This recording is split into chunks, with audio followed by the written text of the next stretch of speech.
Hello everyone. इस video में देखेंगे जो साइंस का सेट 1 का एग्ज़ाम हुआ है जुलाई 2025 का, जो अगस्त में है क्लास 9th का, उसका सॉल्यूशन देखते हैं। इसमें पहला है वेग का एसआई मात्रक क्या होता है, मीटर पर सेकंड। वेग का भी यही होता है और आपका जो चाल जो उसका भी यही है। दूसरा, नारियल का रेशयुक्त छिलका किस उत्तक से बना होता है, स्केलेरिन काइमा का बना होता है, स्केलेरिन काइमा का बना होता है।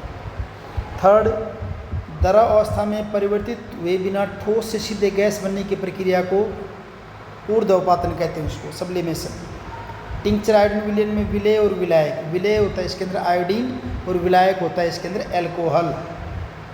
यह आपका सर्सन रीजन का है। पांचवा, कोशिका भित्ति पाद तथा जंतु दोनों कोशिका में पाई जाती है।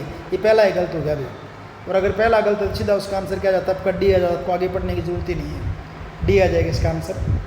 निलंबन और कोलाइड का एक एक उदाहरण देते दो अंतर स्पष्ट करें। बड़े आराम से आप इसको लिख सकते हो, डायरेक्ट क्वेश्चन है बुक का आपका। ये छोटे छोटे क्वेश्चन, निम्नलिखित के कार्य बताने। स्नायु का काम क्या, दो हड्डियों को आपस में जोड़ता है, बीएलबी बोन, लिगामेंट बोन। कंडरा क्या करता है, मांसपेशियों को हड्डियों से जोड़ता है, MTB, muscle tendon and bone. उपास्थि लचीलापन प्रदान करता है, जैसे आपके कान और नाक की हड्डी को आप मोड़ सकते हो। जाइलम क्या करता है, जल को लेके जाना, जड़ों से पत्तियों तक जल और खनिजों का परिवहन करता है। उसके बाद ये न्यूमेरिकल आपका, एक व्यक्ति 10 मीटर की भुजा वाले वर्गाकार मैदान के एक चक्कर में 20 सेकंड लगाता है। 1 मिनट 40 सेकंड पश्चात उस व्यक्ति का विस्थापन क्या होगा। सीधा क्वेश्चन देखिए, एक व्यक्ति 10 मीटर की भुजा वाले वर्गाकार मैदान का एक चक्कर 20 सेकंड में लगाता है। यानी एक चक्कर का मतलब यहाँ से चला, ऐसे गया, ऐसे गया, ऐसे गया और वापस वहीं पे आ गया जहाँ से स्टार्ट हुआ था। एक चक्कर हो गया। टाइम कितना पूछा है, 40 सेकंड एक चक्कर में, तो यहाँ पर वापस आ गया।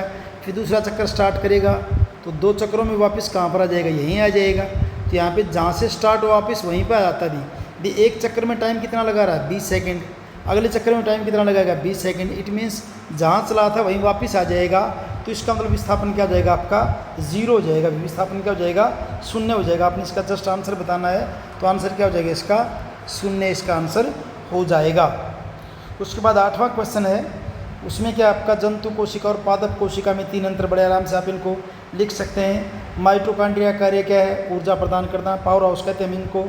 लाइसोसोम का कार्य क्या है, सुसाइडल बैग, आत्मघाती थैली। ये तो आपको क्या है, ऊर्जा घर कह देते हैं कि पूरी कोशिका को ऊर्जा यहीं से प्राप्त होती है, पावर हाउस। और माइटोकॉन्ड्रिया को सुसाइडल बैग यानी कि आत्मघाती थैली, ये इसका काम है। जो इसके अंदर जो घायल हुई सेल हैं, कोशिकाएं हैं, या उसके अंदर कोई फॉल्ट आ गया कोशिका में, उसको खुद को ही अपने आप उसको डाइजेस्ट कर लेता है। उसके बाद इसके अथवा में चाहे दूसरा कर दीजिए आप, किसी कमरे का तापमान 37 डिग्री सेल्सियस का है, केल्विन में कितना होगा अभी, तो केल्विन में क्या करते हैं, जैसे 37 दे रखा है, इसके अंदर क्या कर दीजिए, 273 जोड़ दीजिए। सेल्सियस को केल्विन बदलना है तो 7 और 3 10, और 7 और 3 10, 1 11, 2 और 1 3 केल्विन हो जाएगा आपका, 3 छोड़ 10 केल्विन हो जाएगा। तो ये क्वेश्चन आपका, गोताखोर पानी को काट पाने पर पदार्थ का कौन सा गुण प्रक्षेपित होता है, कमज़ोर अंतर आणविक बल के कारण। जो पानी के जो अणु हैं उनके आपस में जो अंतर आणविक बल है वो कमज़ोर होता है, उसी कारण गोताखोर उसको आसानी से काट पाता है। नेक्स्ट आपका, निम्नलिखित कारकों का वाष्पीकरण की दर पर क्या प्रभाव पड़ेगा भी। आर्द्रता में कमी होने पर वाष्पीकरण क्या हो जाएगा, बढ़ जाएगा। क्षेत्रफल में कमी होने पर वाष्पीकरण कम होएगा। वायु की गति के तेज होने पर वाष्पीकरण बढ़ जाएगा।